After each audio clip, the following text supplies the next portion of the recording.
Milk has been called mankind's most nearly perfect food. Wait, let's rewind a bit.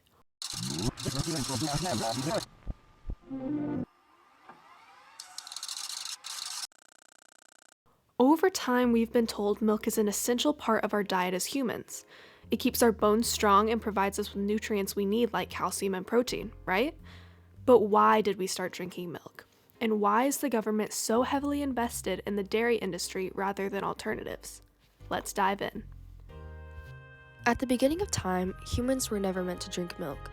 In fact, the only reason humans are able to consume milk is the genetic mutation where a cytosine nucleotide in a person's DNA is replaced with a thymine nucleotide that allows us to digest milk, aka lactose. But if drinking milk was just a mutation, how did the idea of it being essential to the diet come about? The interesting thing is it sort of started in World War I. When guys were being drafted, they noticed that there was a lot of malnutrition. As a way to aid the soldiers of malnutrition, the USDA wanted to send powdered milk overseas, though at the time, the milk being produced fell short of the quota the government had to meet for their soldiers.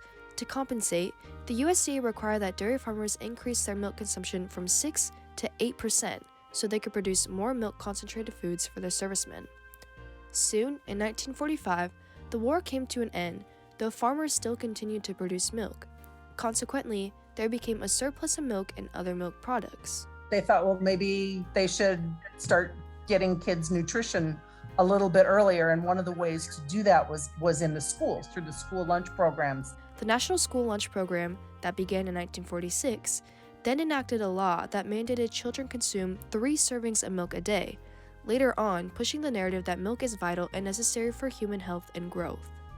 At our school, Jenks Public High School in Tulsa, Oklahoma, we are given free milk with every meal that the school serves. We have also recently had free chocolate milk campaigns at our school for our athletes. Milk has really pride of place in our lunchrooms, and it's the only food that's required to be served to kids. Does milk actually have the nutritional values the government says it does? Dairy is a leading source of saturated fat, which is a non-essential nutrient. It's linked to higher risk for our #1 killer, heart disease. Dairy foods like milk provide many essential nutrients that are needed for health. 70% of our school's milk is flavored. At Jenks High School, our lunch allows for students to get free Highland milk, which includes a hefty amount of sugar. The American Heart Association recommends children and teens consume less than 25 grams of sugar per day, while our lunch drink nearly maxes out on our sugar intake in 1 carton of milk alone. Changing consumer habits, along with more drink options and a lack of dairy product innovation, are behind the steady decline in milk sales.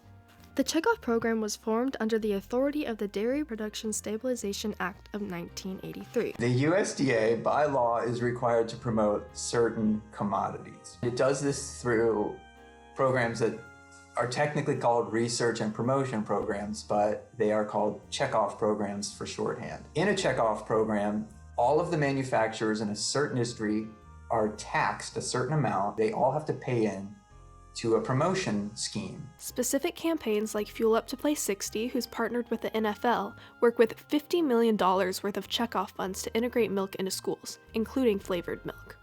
From their marketing tactics from the campaigns mentioned above, the milk industry has kept steady numbers from their school consumers. According to public health lawyer Michelle Simon, schools account for about 7 to 8% of total U.S. fluid milk consumed in the dairy industry. The Department of Agriculture, by law, must say good things. It must promote dairy, it must promote milk, it must promote a whole bunch of other commodities that are not good for you. In reality, the government has more control than one would think over industries as simple as dairy. Though, what if control is necessary? Even if the government is lending the dairy industry a hand, why shouldn't they?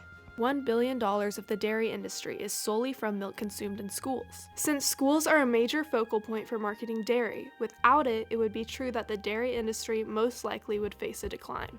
However, based on our nutritional research, the Checkoff program campaigns are in fact not beneficial to the health of students as the Checkoff program claims they are. Additionally, their marketing campaigns don't directly benefit one group of the industry, our local dairy farmers. What the National Dairy Board does is this just general marketing, like milk is good and eat more ice cream. And I just don't, that's not effective. I don't think there's any research to show that that's effective. Plus, they have to come up with these big programs like, let's pay the NFL $5 million. My money should not be going to the NFL. They don't need my money. Overall, these campaigns are not beneficial to students in schools or our local dairy farmers, but rather more beneficial to big corporate businesses that receive monetary gain from these campaigns. For the past 100 years, the government has colluded with the dairy industry to feed us the idea that milk is essential to the diet. They have fed us this concept in flavor-assorted cartons of milk.